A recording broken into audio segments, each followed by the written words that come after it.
Segera download Quran Tadabbur, Dia meraih tafsir kebaikan. dalam genggaman Contoh, Anda. bulan Ramadan adalah bulan Al-Quran.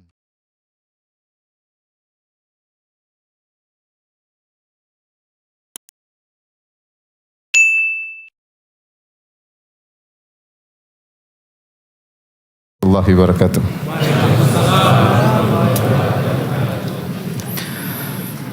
Alhamdulillahi ala ihsani wa syukru lahu ala taufiqihi wa amtinani wa asyhadu an la ilaha illallah wahdahu la syarika lahu ta'ziman li sya'nihi wa asyhadu anna Muhammadan abduhu wa rasuluhu da'ila ridwani. Allahumma salli alaihi wa ala alihi wa ashabihi wa ikhwani.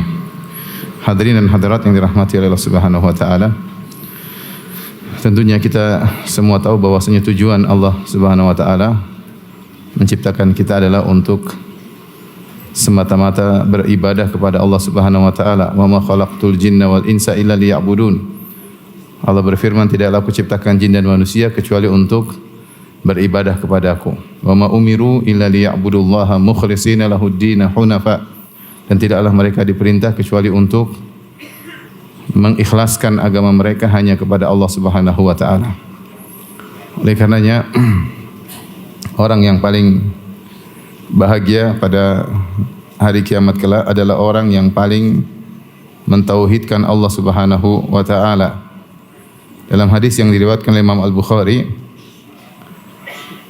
dari Abu Hurairah radhiyallahu taala anhu, beliau berkata kepada Nabi, "Ya Rasulullah, man as'adun nasi bi syafa'atika yaumal qiyamah?" Wahai Rasulullah, siapa orang yang paling bahagia yang meraih syafaatmu pada hari kiamat kelak? Maka Nabi SAW berkata, "Man qala la ilaha illallah khalisan min qalbihi." Siapa yang mengucapkan la ilaha illallah dengan ikhlas dari hatinya. Maka sebagian ulama menyebutkan bahwasanya meraih syafaat Nabi SAW pada hari kiamat kelak bertingkat-tingkat, dan orang yang paling meraih bagian besar dari syafaat Nabi SAW adalah yang paling ikhlas, yang paling memurnikan tauhidnya, yang paling menjauhkan dari tauhidnya, membersihkan tauhidnya dari berbagai macam kesyirikan, termasuk syirik-syirik kecil. Kemudian juga Nabi SAW pernah bersabda, "Likulli nabiyyin da'watun mustajabah, wa ana ikhtaba'tu da'wati syafa'atan li ummati yaumal qiyamah, fahiya na'ilatun insyaallah man mata min ummati la yusyriku billahi syai'a." Kata Nabi SAW, setiap nabi punya doa yang pasti dikabulkan, dan aku juga punya doa yang pasti dikabulkan, namun aku simpan untuk hari kiamat kelak sebagai syafaat bagi umatku. Ya, dan syafaatku tersebut akan mengenai seluruh umatku yang meninggal dalam kondisi tidak berbuat syirik sama sekali. Ya, tidak berbuat syirik sama sekali. Maka seorang semakin memurnikan tauhidnya, maka dia paling bahagia di akhirat, mendapatkan syafaat Nabi yang paling besar, dan juga selamat dari adab neraka Jahannam. Dalam hadis yang masyhur juga dalam Sahih Bukhari, ketika Nabi SAW membonceng Mu'adz bin Jabal radhiyallahu ta'ala anhu, maka Nabi SAW berkata, "Ya Mu'adz, atadri ma haqqul ibad 'ala Allah wa ma haqqullah 'alal ibad?" Wahai Mu'adz, tahukah engkau apa hak Allah terhadap hamba dan apa hak hamba terhadap Allah? Kata Mu'adz bin Jabal radhiyallahu anhu, "Allah wa rasuluhu alam." Allah dan Rasul lebih mengetahui. Maka Nabi SAW mengatakan, "Haqqullah 'alal ibad, ya, alla yusyriku bihi syai'a, ya'buduhu wa la yusyriku bihi syai'a." Hak Allah terhadap hamba yaitu hanya beribadah kepada Allah dan tidak berbuat syirik sama sekali. Wa haqqul ibad 'ala Allah, dan hak hamba terhadap Allah, alla yu'adziba ma la yusyriku billahi syai'a. Allah tidak akan mengadab kepada orang yang tidak berbuat syirik sama sekali. Jaminan tidak bakalan diadab, dengan syarat seorang tidak berbuat syirik sama sekali. Di antara yang mendukung makna ini adalah hadis Sahibul Bitaqah yang dengan sanad yang hasan, yang di mana Nabi SAW mengatakan, yusahu bi rajulin min ummati yaumal qiyamah fayunsharu lahu tis'atun wa tis'una sijillan kullu sijillin maddul basar. Kata Nabi SAW, akan dipanggil seorang laki dari umatku pada hari kiamat kelak, kemudian dibentangkan baginya catatan amalnya 99 gulungan catatan, Setiap gulungan sejauh mata memandang, isinya maksiat, isinya kesalahan. Maka Allah bertanya kepada hambanya tersebut dan dia sangat ketakutan. Kata Allah Subhanahu wa taala, "Hal zalamaka katabatil hafizun?" Apakah para malaikatku yang bertugas mencatat salah catat? Mendolimimu, ditambah-tambahin dosamu, dikurang-kurangi kebaikanmu? Dia berkata, tidak ya Rabb. Kata Allah, innaka lan tudhlamal yaum, kau tidak akan dizalimi pada hari ini. Maka dikeluarkan baginya, ternyata dia punya catatan, kartu tulisannya la ilaha illallah. Maka dia berkata, ya Rabbi, ma hadhihi al-bitaqah min hadhihi haula'i sijillat. Ya Allah, apa bandingannya kartu kecil ini dengan gulungan catatan maksiat yang jumlahnya 99. Maka Allah berkata, innaka lan tudhlamal yaum, kau tidak akan dizalimi pada hari ini. Ternyata ketika ditimbang lebih berat la ilaha illallah. Ibnu Qayyim menjelaskan setiap orang punya la ilaha illallah dan akan ditimbang pada hari kiamat kelak. Tapi tidak semua la ilaha illallahnya berat. Kapan la ilaha illallah menjadi berat? Ketika bersih dari kesyirikan. Semakin bersih dari kesyirikan, maka semakin berat la ilaha illallahnya. Maka orang yang tidak berbuat syirik sama sekali tidak akan diadab oleh Allah Subhanahu wa taala sebagaimana tadi kita sebutkan dalam hadis Mu'adz bin Jabal radhiyallahu taala anhu. Allah berfirman, "Alladzina amanu wa lam yalbisu imanahum bidzulmin ulaika lahumul amnu wa hum muhtadun." Dan orang-orang yang beriman wa lam yalbisu imanahum bidzulmin dan tidak mencampurkan keimanannya dengan kesyirikan, apapun kesyirikan dia tidak campurkan dengan keimanannya murni, tidak terkontaminasi dengan kesyirikan apapun, tidak tercemar, tidak terkotori dengan kesyirikan apapun, syirik besar maupun syirik kecil, ulaika lahumul amnu, maka mereka orang yang mendapatkan keamanan. Keamanan dunia, terlebih lagi keamanan yaumul fazil akbar, hari yang sangat menakutkan, itu hari kiamat kelak. Orang yang semakin bertauhid, dia akan semakin merasakan apa? Keamanan. Karenanya inilah seruan para anbiya seluruhnya, menyuruh umatnya agar mentauhidkan Allah Subhanahu wa taala semurni-murninya. Kita bersyukur alhamdulillah kaum muslimin rata-rata bertauhid.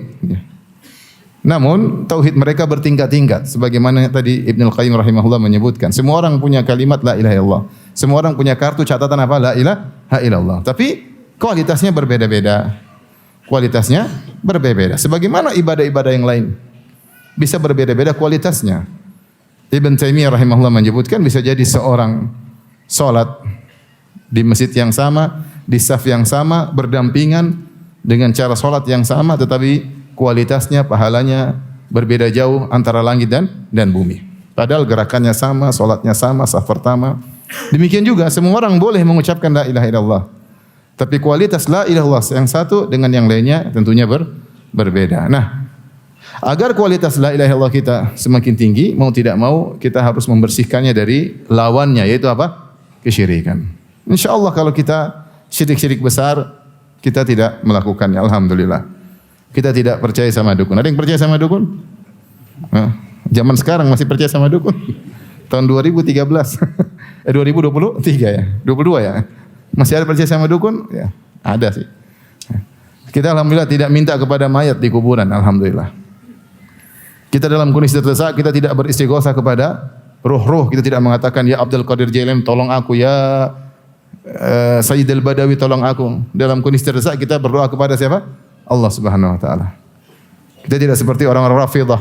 Dalam kondisi terdesak mereka mengatakan, ya Ali, ya Husain al-Madad, wahai Husain tolonglah aku. Enggak.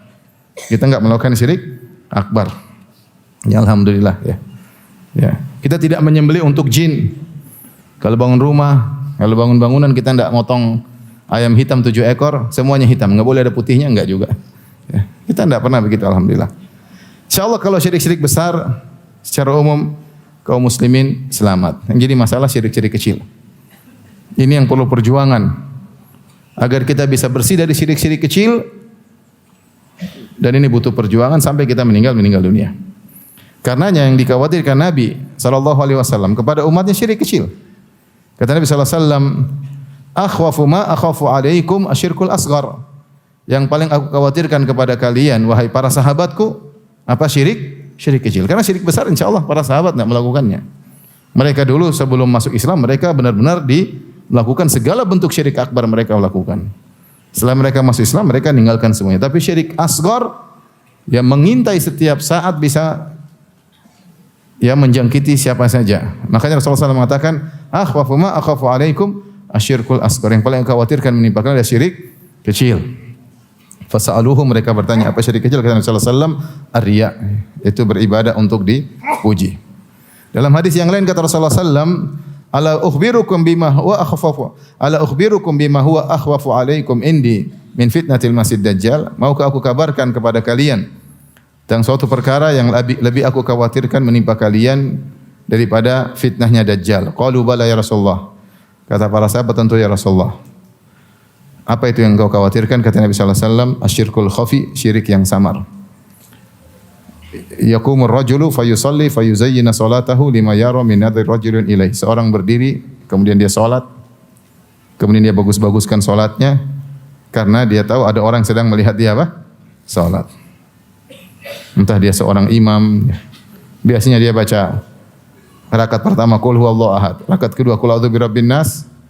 Begitu dia tahu ada pejabat yang datang atau jamaah lagi rame, dia baca rakaat pertama surat Al-Baqarah, rakaat kedua surat Ali Imran. Misalnya. Bukan apa-apa, supaya untuk dipuji. Ini yang dikhawatirkan oleh Nabi sallallahu alaihi wasallam menimpa umatnya, di antaranya para sahabat. Nah, pada kesempatan kali ini kita akan menyebut beberapa syirik-syirik kecil yang mungkin tanpa kita sadari kita terjatuh di dalamnya. Karena Rasulullah SAW pernah berkata, asyirku fi hadhil ummah akhfa min dabibin namlati sauda fi safatin sauda fi dhulmatil lail. Atau kama qala Nabi sallallahu alaihi wasallam. Kata Rasulullah SAW, syirik yang menjalar pada umatku lebih samar daripada rayapan semut hitam di atas batu hitam. Ya. Menunjukkan syirik tersebut tidak kelihatan, terkadang tidak terdeteksi. Ya. Terutama syirik-syirik kecil. Pada awal pengajian ini saya akan bahas salah satu syirik yang mungkin kita sering terjerumus dalamnya, baik kita sadari maupun tidak kita sadari. Di antaranya adalah bersandar kepada selain Allah, bersandar kepada selain Allah. Dan bersandar kepada selain Allah tanpa sebab syar'i ini bertentangan dengan tawakal kepada Allah. Puncak tauhid adalah tawakal kepada Allah.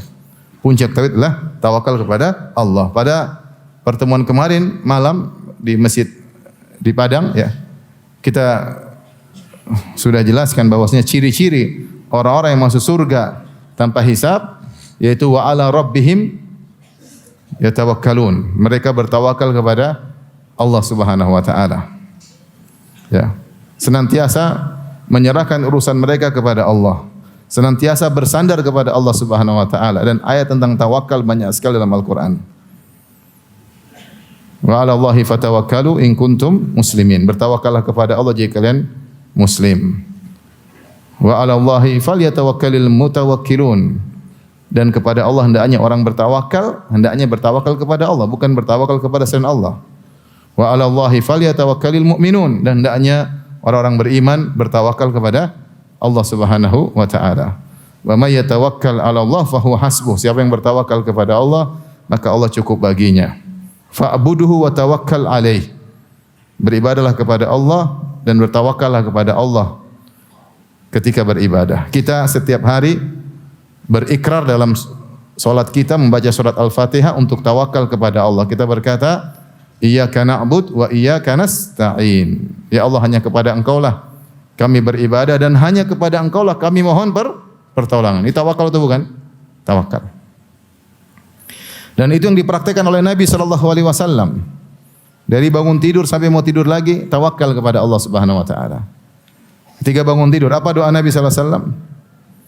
Alhamdulilladzi ahyana ba'da amatana wa ilaihin nusyur. Memuji Allah. Allah yang membangkitkan saya kembali. Kalau Allah tidak bangkitkan saya tidak bisa bangkit. Mengakui bahwasanya Allah yang bisa membangkitkan saya. Dalam doa yang lain, alhamdulillahilladzi afani fi jasadi wa radda alayya ruhi wa adina li bi dzikrihi. Segala puji bagi Allah yang telah menyehatkan badanku sehingga saya bisa bangun. Wa radda ilayya ruhi, dan mengembalikan ruhku wa adzina li bi dzikrihi, dan mengizinkan aku untuk bisa berzikir kepada Allah. Sejak bangun tidur Rasulullah SAW sudah bertawakal kepada Allah Subhanahu wa taala. Kemudian dalam kegiatan sehari-harinya Rasulullah SAW senantiasa berdoa. Makanya kumpulan doa Nabi sangat banyak, dan doa itu adalah kalimat tawakal. Kalimat tawakal, karena sebelum kita berbuat, kita menyerahkan urusan kita kepada siapa? Allah. Kita minta tolong kepada Allah. Kalau kita tidak hafal doa, minimal kita bilang apa? Bismillah. Ya. Semuanya kita berdoa, mau keluar rumah, masuk rumah, makan, habis makan, masuk pasar, ya, masuk suatu negeri, naik kendaraan, bersafar, ya. Semuanya kita masuk WC, keluar WC, ya. Sampai kita ingin berhubungan dengan istri pun kita berdoa kepada Allah Subhanahu wa taala. Dan Rasulullah SAW senantiasa bersandar kepada Allah. Ya. Sampai Rasulullah SAW ketika mau tidur pun bersandar kepada Allah, dan doa-doa mau tidur banyak. Yang antum hafal yang mana?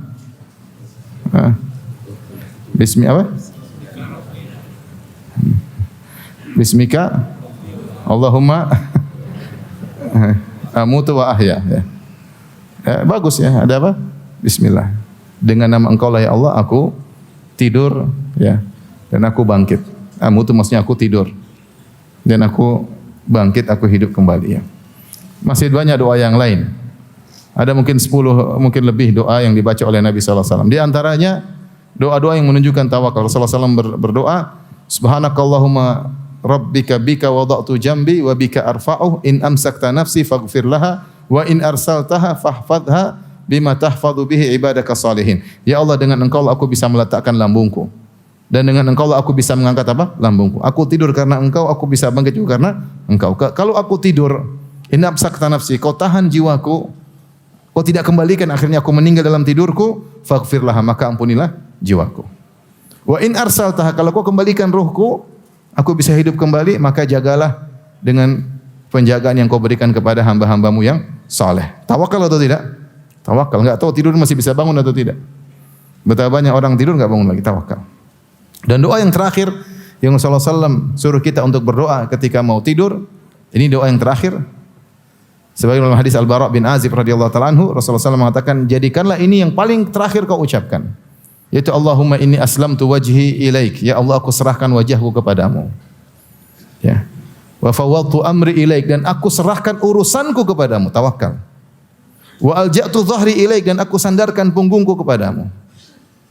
Semua kalimat tawakal. Ya. Raqbatan wa rahbatan ilaik. La malja wa la manja minka illa ilaik. Amantu bi kitabika alladhi arsaltu wa bi nabiyyika alladhi amantu bi kitabika alladhi anzaltu wa bi nabiyyika alladhi arsaltu. Intinya, ini doa yang terakhir Rasulullah SAW ajarkan kalau kita mau tidur kita baca doa. Doa ini semuanya adalah kalimat tawakal. Dan di antara doa ul karb, kalau kita dalam kondisi sulit kita mengatakan, Ya Hayyu Ya Qayyum bi rahmatika astaghits fa aslih li sya'ni kullah wa la takilni ila nafsi tarfata ain. Di akhir doa kita mengatakan fa aslih li sya'ni kullah, yaitu ya Allah, bereskanlah segala urusanku. Luruskanlah segala urusanku.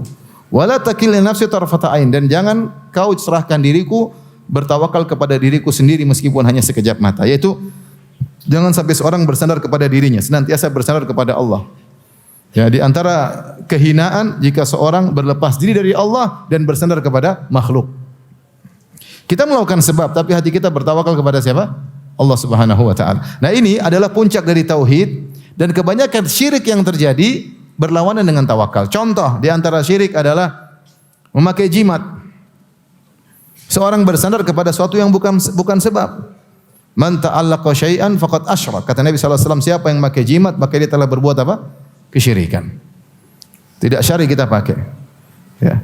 Sampai Rasulullah SAW pernah melihat seorang pakai tali di lengannya. Rasulullah SAW mengatakan, inzi'ha. Ma hadhi, ini apa kau pakai? Kata dia, minal wahinah. Aku pakai karena ada penyakit yang buat lemah. Untuk menolak atau karena sudah kena sakit supaya bisa berkurang. Kata Rasulullah SAW, inzi'ha fa innaha la taziduka ila wahnan. Lepas itu. Sungguhnya ini jimat tidak menambah kepada dirimu kecuali semakin lemah. Fa innaka law mita wa hiya 'alaik ma aflahta abadan. Kalau kau meninggal sementara kau masih pakai jimat itu, kau tidak akan beruntung selama-lamanya. Jimat. Kenapa jimat dianggap besar di sisi Nabi sallallahu alaihi wasallam? Padahal apa sih? Apa masalahnya pakai apa namanya?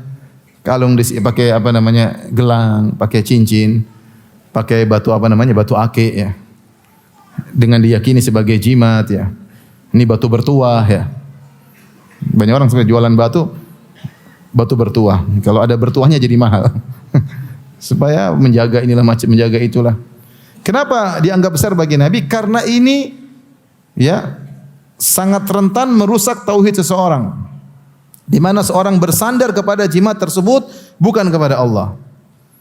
Makanya Nabi SAW bersabda, "Man ta'allaqa syai'an wukila ilaihi." Siapa yang memakai sesuatu, menggantungkan sesuatu, dibuat dia bersandar kepada sesuatu tersebut. Ini kenyataan yang ada. Orang udah pakai jimat dia pede. Pedenya karena jimatnya. Dia mau main judi, kalau tidak bawa jimat dia takut kalah. Jimat ketinggalan, balik dulu ambil jimat, main judi biar menang. Mau jualan, kalau jimatnya ketinggalan dia takut enggak laku, dia pulang lagi ambil jimat. Sampai sebagian orang mau jihad pakai jimat. Mau jihad kenapa? Kalau saya pakai jimat nanti kalau enggak pakai jimat nanti mati syahid. Terus kalau pakai jimat enggak mati syahid. Dia sampai berjihad, dia tidak mau ketinggalan apa?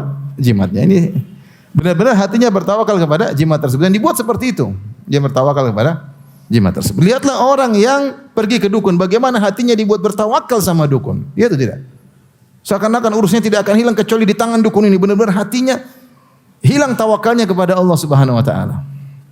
Makanya saya bilang banyak kesyirikan disebabkan karena bertentangan dengan tawakal kepada Allah Subhanahu wa taala.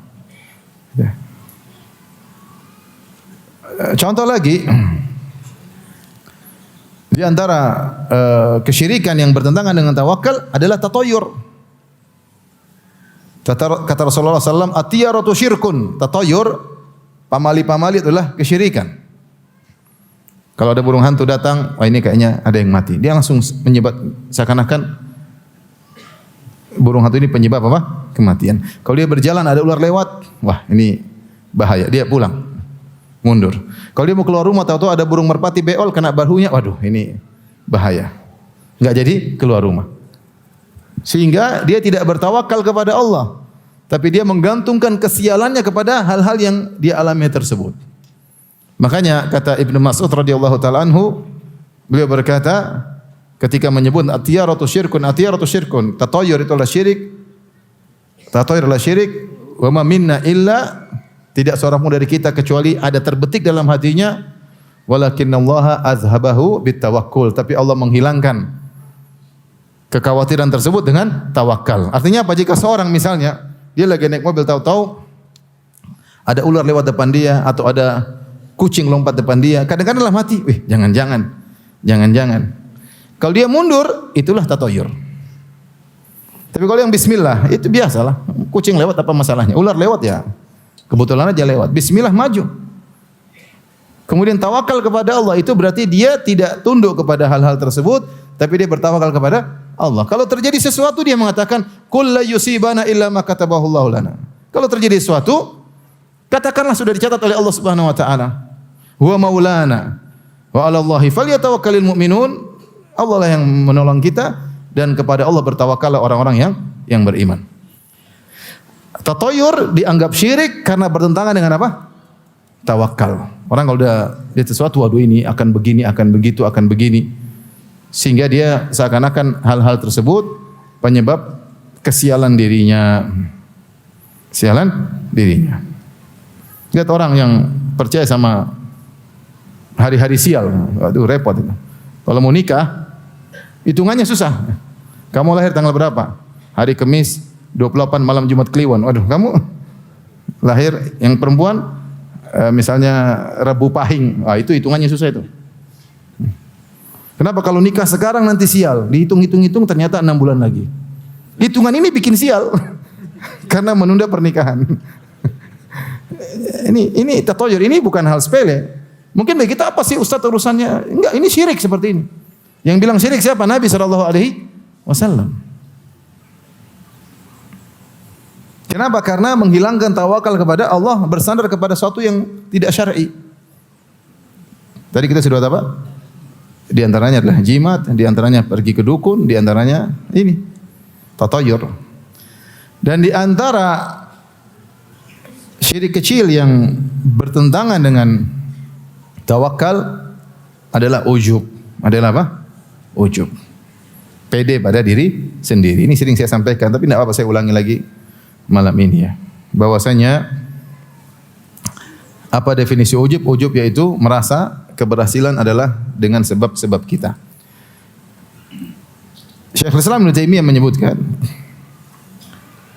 barang siapa yang mentahqiq mewujudkan iyyaka na'bud wa iyyaka nasta'in, maka dia akan selamat dari riya dan dia selamat dari ujub. Iyyaka na'bud yaitu dia berikrar setiap kali salat, hanya kepada Engkau lah ya Allah aku beribadah. Aku ngaji, aku bersedekah, aku hajian, aku umrah, aku berbakti sama orang tua karena Engkau ya Allah, bukan untuk disanjung oleh siapapun. Sehingga aku tidak mau memposting ibadah yang aku lakukan. Uang tidak diposting aja gatal mau cerita, apalagi di posting ya. Itu hati ini kita lemah. Saat saya posting saya bisa ikhlas, mantap. Ya enggak apa-apa, kalau bisa oke lah. Kita aja enggak posting aja pingin apa? Cerita.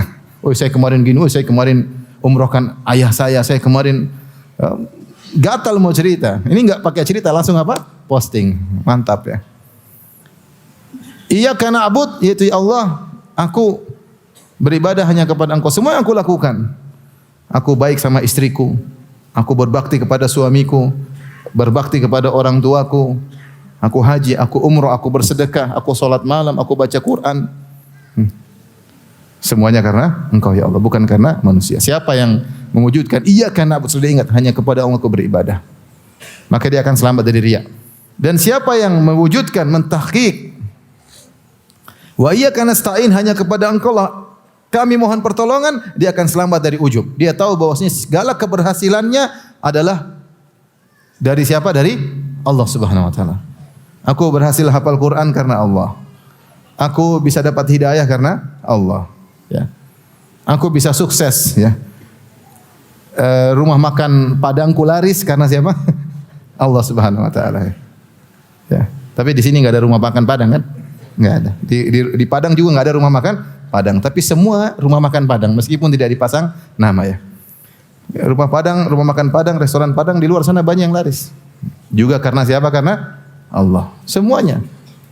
Saya berhasil sekolah S1, S2, S3 semua karena Allah Subhanahu wa taala. Ini sehingga dia mengakui bahwasanya semua keberhasilan yang dia peroleh adalah dari Allah Subhanahu wa taala. Siapa yang memiliki keyakinan seperti ini, dia akan selamat daripada ujub. Ujub, Syekhul Islam rahimahullah menjelaskan, adalah syirik terkait dengan tauhid ar-rububiyah. Adapun riya adalah syirik terkait dengan tauhid al-uluhiyah. Bagaimana? Kalau kita riya, kita tujuan kita adalah Allah dan selain Allah. Saya berdakwah karena Allah, tapi saya juga berdakwah supaya disanjung oleh manusia. Ini riya. Tujuan saya Allah dan selain Allah. Saya bersedekah supaya dapat pahala dari Allah dan juga supaya dapat sanjungan dari masyarakat. Ini namanya riya, ingin dipuji oleh masyarakat. Sehingga kita menduakan Allah dengan makhluk. Menduakan Allah dengan mensekutukan Allah dengan makhluk, karena tujuan kita karena Allah dan juga karena selain Allah. Riya. Ikhlas mengharuskan tujuan kita semata-mata karena Allah Subhanahu wa taala. Murni saya ingin mencari ridha Allah, itu baru namanya ikhlas. Bersih dari riya. Ujub adalah kita berbuat syirik dari sisi rububiyah, bahwasanya kita mengatakan keberhasilan kita bukan hanya karena Allah, tapi karena saya juga. Jadi kalau riya kita mensekutukan Allah dengan orang, kalau ujub kita mensekutukan Allah dengan diri kita sendiri. Paham? Karena kita bilang saya berhasil ini karena Allah, memang Allah, tapi karena saya juga. Karena saya cerdas, karena saya berusaha, karena saya banyak pengalaman, karena saya lulusan S3, karena ini, karena ini. Disitulah ujub. Kapan kita merasa keberhasilan kita? Karena diri kita juga ikut andil dalam keberhasilan tersebut, maka itulah namanya apa? Ujub. Yang ini syirik dari sisi tujuan, yang ini syirik dari sisi sebab keberhasilan. Kalau riya mensekutukan Allah dengan orang lain, kalau ujub mensekutukan Allah dengan diri sendiri. Waspada ini. Ya. Orang kalau sudah ujub dia susah bersyukur, dia sombong, dia angkuh karena dia merasa dirinya apa? Hebat. Dia lupa seluruh kehebatan itu siapa yang kasih? Allah. Saya sering sampaikan, jangan kamu bilang kamu kaya karena kamu pintar. Banyak orang yang pintar enggak kaya.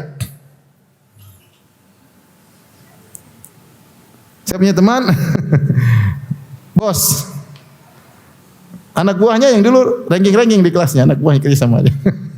Tidak ada yang pintar hebat, tapi tidak semua demikian. Ada orang enggak sekolah, enggak bisa hitung tapi bos ada. Kalau gitu enggak usah sekolah, Ustaz. Bukan begitu maksudnya. Maksudnya kamu kalau berhasil jangan bilang karena saya. Ya. Jangan bilang saya berhasil karena saya punya pengalaman dari nol sampai saya berhasil. Kita bilang banyak orang punya pengalaman seabrek-abrek tidak berhasil. Kapan kita merasa keberhasilan kita? Karena andil kita, inilah namanya ujub. Kita bilang sebab ada. Alhamdulillah Allah berikan saya kemudahan. Alhamdulillah Allah berikan saya kecerdasan. Alhamdulillah Allah berikan saya sehingga saya bisa berhasil. Bukan bilang dulu saya begini. Itu ini kalimat-kalimat ujub dan ini adalah syirik kecil. Dan ini sering kita lakukan. Baik kita sadari maupun tidak kita sadari. Allah Maha tahu dengan niat kita. Kapan kita berbicara kepada orang lain menunjukkan berhasil karena saya, itulah apa? Itulah ujub. Itulah ujub. Oleh karenanya kejadian yang luar biasa, Allah ingin beri pelajaran kepada para sahabat agar mereka benar-benar bersandar kepada Allah, jangan bersandar kepada kemampuan mereka. Para sahabat jago-jago, hebat-hebat, soleh-soleh. Mereka pernah gagal di awal peperangan perang Hunain. Sebabnya mereka gagal kenapa? Karena penyakit ujub.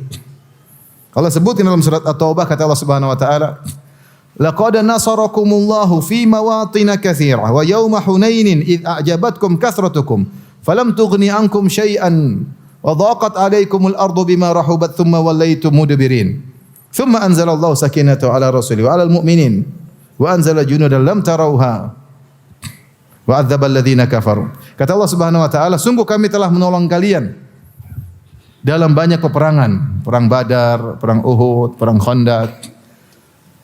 Wa yauma Hunainin, ketika perang Hunain, id ajabatkum kathratukum, kalian bangga ujub dengan jumlah kalian yang banyak. Falam tughni ankum syai'a, ternyata jumlah yang banyak tersebut tidak memberikan faedah sama sekali kepada kalian. Wa dhaqat 'alaikumul ardu bima rahubat, kalian merasa bumi yang luas terasa sempit bagi kalian. Tsumma wallaitum mudbirin, kemudian kalian kabur. Buktinya kalian kabur. Tsumma anzalallahu sakinatahu, kemudian Allah berikan ketenangan kepada Nabi. Kisah perang Hunain sederhana. Nabi sallallahu alaihi wasallam ketika menaklukkan kota Mekah, Rasulullah sallallahu membawa 10.000 pasukan. Dan Rasulullah sallallahu masuk kota Mekah dengan penuh tawadhu. Bahkan dalam sebagian riwayat disebutkan Nabi menundukkan kepalanya sampai-sampai jenggotnya mengenai pelananya. Saking bukan masuk kota Mekah dengan gagah, bangga gini enggak. Tidak mengatakan, Quraisy, 8 tahun yang lalu kalian usir-usir saya. Sekarang siapa yang tukang usir-usir sini. Enggak. Rasulullah SAW diusir dari kota Mekah 8 tahun yang lalu sehingga beliau harus berhijrah. Terpaksa berhijrah. Sahabat harus berhijrah. 8 tahun kemudian Rasulullah SAW menyerang kota Mekah dengan bawa 10.000 pasukan. Orang Quraisy ketakutan.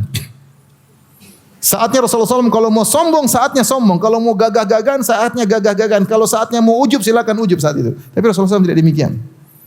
Justru Rasulullah SAW kemudian masuk kota Mekah dengan pasukan yang banyak. Kalau dia mau menumpahkan darah, semua akan ditumpahkan darahnya. Quraisy lagi ketakutan, kocar-kacir lari. Tapi Rasulullah SAW masuk dengan penuh tawadhu, bahkan tunduk sampai jenggotnya hampir mengenai pelana beliau. Sambil beliau baca firman Allah, Inna fatahna laka fathan mubina. Sungguhnya kami memberikan kepada engkau wahai Rasulullah kemenangan yang nyata. Rasulullah ingin ingatkan bahwasanya kemenangan ini dari siapa? Dari Allah, bukan dari dirinya. Allah yang buat beliau menang. Setelah itu ada orang-orang yang baru masuk Islam disebut muslimatu Makkah. yang baru masuk Islam. Sekitar 2.000. Jadilah 10.000 tambah berapa? 2.000 jadi berapa? 12.000. Setelah itu Rasulullah SAW mendengar kabilah Hawazin di Hunain ingin menyerang. Dipimpin oleh seorang namanya Malik bin Auf An-Nasri dari kabilah Nasr. Dia kumpulkan 20.000 orang untuk menyerang kaum muslimin. Maka Rasulullah SAW menyambut, mendengar berita tersebut, Rasulullah SAW kumpulkan 12.000 orang menuju ke Hunain. Berangkatlah Nabi SAW dan para sahabat. Di tengah-tengah perjalanan,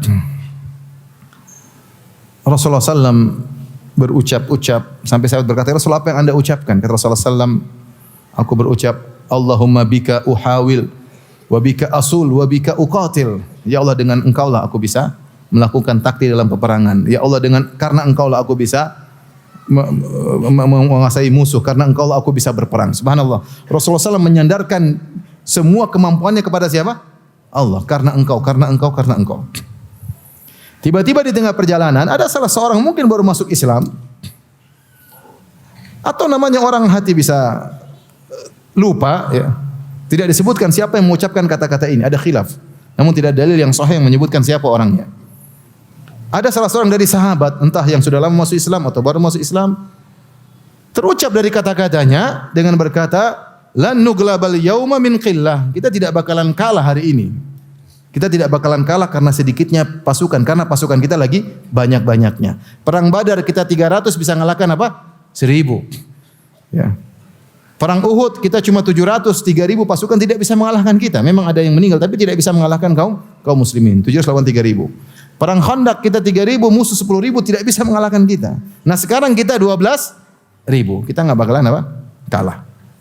Fasyaqqa dzalika 'ala Nabi sallallahu alaihi wasallam. Ucapan tersebut menjadikan Nabi terasa berat. Ini ucapan bahaya karena ini ucapan bertentangan dengan tawakal, ucapan bertentangan apa? Tauhid. Dan apa yang dikhawatirkan Nabi SAW ternyata terjadi. Ketika mereka mulai masuk dalam sebuah lembah di Hunain, tiba-tiba mereka dikagetkan dengan pasukan kabilah Hawazin yang sudah bersembunyi. Kemudian mereka menghujamkan melempar anak panah, hujan anak panah. Semua jago panah, memanah kaum muslimin. Kaum muslimin ketika itu mereka bingung, mereka kabur. Kata Allah, "Tsumma wallaitu mudbirin." Kemudian kalian kabur. Kabur semuanya. Tidak tersisa bersama Nabi kecuali cuma 12 orang. Berapa orang? Dari 12.000 tinggal berapa? 12. Jadi 1.000 perwakilan cuma satu yang sisa. Siapa yang sisa? Abu Bakar radhiyallahu anhu, Umar radhiyallahu anhu, Ali bin Abi Thalib, Al-Abbas bin Abdul Muttalib, Abu Sufyan bin Harith, bukan Abu Sufyan bin Harb, Abu Sufyan bin Harith, sepupunya Nabi sallallahu alaihi wasallam, dan ada sekitar 12 orang. Disebutkan nama-namanya oleh Ibnu Ishaq, sedikit. Yang lainnya kabur. Subhanallah. Maka Rasulullah SAW ketika melihat para sahabat kabur, Rasulullah SAW tidak kabur sama sekali. Dia menunjukkan bagaimana tawakalnya kepada Allah luar biasa. Rasulullah SAW tidak sedang naik kuda, tapi dia naik begal. Begal adalah hasil persilangan antara kuda dengan himar. Tingginya tidak setinggi kuda dan tidak sependek himar, keledai. Dan begal tidak mudah untuk akselerasinya rendah, tidak mudah ke depan ke belakang, lambat begal. Beda dengan kuda bisa berputar ke kanan ke kiri, bisa cepat, bisa kabur, bisa kembali. Begal nggak bisa. Tapi Rasulullah SAW maju dengan begalnya, kemudian dia berteriak di hadapan semua orang. Dia mengatakan, "Ana nabiyyu la kadzib, ana ibnu Abdul Muttalib." Aku nabi, aku tidak berdusta dan aku adalah cucu Abdul Muttalib. Padahal kalau dalam kondisi demikian orang harusnya takut. Supaya bersembunyi, tapi Nabi malah menunjukkan, "Saya Muhammad." Biar orang musuh semua dengar. Silakan panah saya, gambarannya seperti itu. Nabi benar-benar apa? Tawakal. Ini menunjukkan bagaimana tawakal Nabi yang luar biasa. Nabi tidak mundur sama sekali. Orang pada kabur dia maju. Itulah Rasulullah sallallahu alaihi wasallam. Setelah Nabi maju, sahabat juga sebagian maju. Kemudian Rasulullah SAW mengatakan, "Ya Abbas, nadi ashabas samurah." Panggillah orang-orang yang pernah membayatku di bawah pohon Ridwan. Maka Abbas berteriak, "Ya ashabas syajarah." Wahai orang yang pernah membayat Nabi di bawah Syajaratul Ridwan, sekitar 1.500 orang. Mereka mendengar teriakan tersebut. Sebagian mereka lagi kabur, ini kan kabur, naik kuda kabur. Kudanya dibalik enggak mau, kuda terlanjur kabur. Wah, dipanggil langsung mereka nggak bisa balik kuda, mereka lepaskan kuda mereka, mereka loncat lari ke menuju Nabi SAW membela Nabi SAW. Baru kemudian Allah berikan apa? Kemenangan. Kekalahan itu karena apa di awal kekerangan? Karena apa? Ujub. Padahal dalam peperangan tersebut ada pakar-pakar peperangan. Ada Nabi SAW tentunya yang pakar dalam peperangan. Ada Khalid bin Walid, panglima yang tidak pernah kalah. Ada Abu Bakar, ada Umar, ada Zubair bin Awam, ada Talha bin Ubaidillah, ada jagoan-jagoan. Tapi kok bisa kalah? Sebagian ulama mengatakan bisa saja Allah Subhanahu wa taala menyampaikan melalui lisan Rasulullah SAW untuk memberi wejangan kepada para sahabat dengan berkata, jangan kalian ujub, jangan kalian ujub. Tapi Allah ingin beri pelajaran bukan dengan kata-kata. Kali ini Allah beri pelajaran kepada para sahabat dengan langsung praktek mereka kalah gara-gara apa? Gara-gara ujub. Kenapa demikian? Padahal banyak orang-orang jagoan di situ, tapi tetap kalah. Mungkin Nabi bisa saja mengatakan, wahai sahabatku, jangan ujub. Jumlah ini tidak bisa memenangkan. Yang menangkan Allah. Tapi Allah tidak mentakdirkan demikian. Allah mentakdirkan para sahabat kalah di awal peperangan. Kenapa? Sebagai pelajaran bagi mereka. Di kemudian hari, kalau Nabi SAW sudah meninggal dunia, mereka akan bertempur melawan musuh-musuh Allah dengan pasukan yang lebih banyak lagi. Melawan Romawi, melawan Persia. Sudah tidak ada Nabi SAW, tapi mereka pernah mendapatkan pelajaran. Pelajaran yang Allah abadikan dalam Al-Quran. وَلَقَدْ نَصَرَكُمُ اللَّهُ فِي مَوَاطِنَ كَثِيرَةٍ وَيَوْمَ حُنَيْنٍ إِذْ أَعْجَبَتْكُمْ كَثْرَتُكُمْ فَلَمْ تُغْنِ عَنْكُمْ شَيْئًا وَضَاقَتْ عَلَيْكُمُ الْأَرْضُ بِمَا رَحُبَتْ ثُمَّ وَلَّيْتُمْ مُدْبِرِينَ. Bayangkan bagaimana iman para sahabat. Turun ayat langsung menyebut tentang mereka. Sungguh kami telah menolong kalian dalam banyak peperangan, wahai kaum muslimin, wahai para sahabat Nabi SAW. Namun ketika perang Hunain, tatkala kalian kagum dengan jumlah apa? Kalian. Dan jumlah yang banyak tersebut tidak bisa beri faedah sama sekali. Ya, kemudian kalian pun kabur. Ini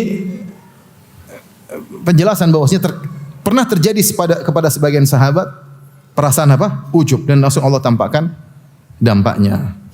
Oleh karena seorang waspada, hati-hati dalam kegiatan kesehariannya. Dia berhasil apapun, jangan dia cerita kepada orang lain dalam kondisi karena dia. Allah Maha tahu. Yang bilang karena saya, kemarin saya dakwah di sana orang ramai. Seakan-akan Allah Maha tahu, meskipun kita ngomongnya bagaimana, Allah Maha tahu. Kamu bercerita sama orang karena untuk menunjukkan kamu yang hebat, itulah ujub. Itulah ujub. Baik perkara dunia maupun perkara akhirat. Tidak usah kita berusaha untuk menyampaikan hal tersebut. Semuanya dari Allah Subhanahu wa taala. Oleh karenanya Nabi Sulaiman alaihissalam ketika berhasil mendatangkan singgasana Ratu Bilqis, ya, kemudian tiba-tiba hadir di hadapan Nabi Sulaiman. Nabi Sulaiman berkata, "Hadza min fadli Rabbi liyabluwani aashkuru am akfur." Kemampuan pasukanku untuk mendatangkan singgasana Ratu Bilqis dalam sekejap mata. Tiba-tiba hadir di hadapan Sulaiman. Kata Nabi Sulaiman, dia tidak mengatakan karena saya raja yang hebat, karena ini anak buah saya, enggak. Dia mengatakan ini adalah karunia Allah Subhanahu. Dia sandarkan kepada Allah Subhanahu wa taala. Liyabluwani, agar Allah mengujiku, ini agar aku bersyukur atau tidak. Allah ingin melihat kelebihan yang Allah berikan kepadaku untuk aku syukuri atau aku kufuri. Ya. Ketika Nabi Sulaiman alaihissalam melihat semut, mendengar semut berbicara, padahal semut tersebut jauh, yang Allah abadikan dalam surat An-Naml. Ya. Ya ayuhan namlu dukhulu masakinakum la yahtimannakum Sulaiman wa junudu wa hum la yash'urun. Wahai yang namanya semut, masuk kalian dalam rumah-rumah kalian. Jangan sampai kalian keinjak Sulaiman dan anak buahnya sementara mereka tidak sadar. Itu semut ngomong di bawah. Nabi Sulaiman minimal naik kuda, kalau enggak di atas awan, di atas apa? Udara. Jaraknya bermeter-meter. Tapi Nabi Sulaiman bisa dengar apa? Semut lagi bicara. Terus semut tersebut kenal Sulaiman. Hati-hati, ada Sulaiman mau lewat. Masya Allah. Azan kan? 3 menit lagi. Semut kenal siapa? Sulaiman. Dia tahu bahwasanya pasukan ini pasukan Sulaiman. Dan ini adalah suatu kebanggaan yang luar biasa. Ketika mendengar itu semua, Rasulullah SAW, Nabi Sulaiman, kata Allah, fatabassama dhahikan min qawliha. Nabi Sulaiman tersenyum.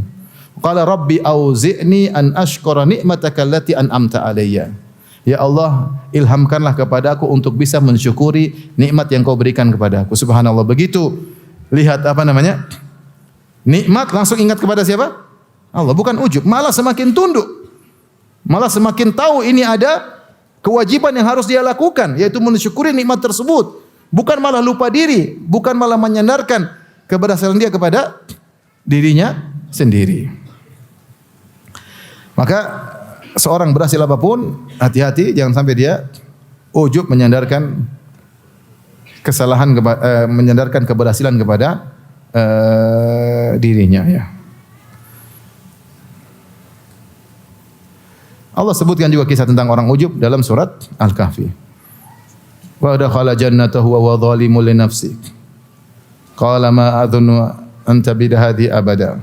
Ya, dan dia bangga dia. Dia mengatakan aku lebih banyak, hartaku lebih banyak, kebunku daripada engkau. Dia bangga dengan kebunnya. Maka dinasihati oleh temannya, hendaknya jangan kufur kepada Allah ya. Walaula idz dakhalta jannataka qulta ma sya'allahu la quwwata illa billah. Seandainya ketika kau masuk di kebunmu yang penuh dengan kemewahan, keindahan, kau ucapkan masya Allah la quwwata illa billah. Ini semua karena siapa? Allah. Tapi dia lupa, dia malah bangga. Ini kadang-kadang kita begitu ya. Keberhasilan rumah saya. Siapa? Ini mobil baru, siap. Makanya jadi pedagang yang benar. Lupa diri. Mungkin kita bercanda, tapi itu kata-kata apa? Ujub. Adzan ya. Demikian saja kajian kita. Subhanakallah bihamdik. Asyhadu an la ilaha illa anta astaghfiruka wa atubu ilaik. Assalamualaikum warahmatullahi wabarakatuh.